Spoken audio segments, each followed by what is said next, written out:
है गाइज, यो चाहिँ आरुखरको हो। ट्याक्क आरुखरको डाँडोबाट चाहिँ चाउथेको फाँट चाहिँ कस्तो देख्दो रहेछ हेर्दै जाऊँ है त। ल कस्तो दामी देख्छ है त। वहाँ तल देखिएको छ नि त्यो चाहिँ चाउथे फाँट हो। गहिरो देखिए है नि त्यो चाहिँ चाउथे फाँट हो। यतापट्टि चाहिँ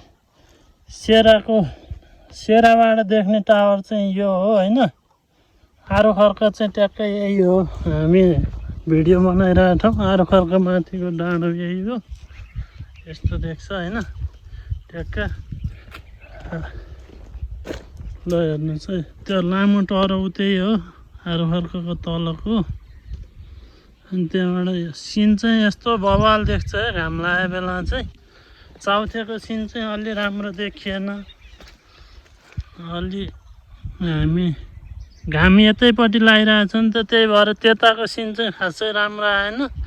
तर चारैपट्टि हरियाली डाँडा पाखा एकदम रमाइलो छ है गाइज। ल देख्न सक्नुहुन्छ यो चाहिँ आरुखर्कबाट खिचिएको दृश्य हो है गाइज। तल देखिएको गहिरो चाउथे फाँट हो त्यो पुरै। ल है त गाइज।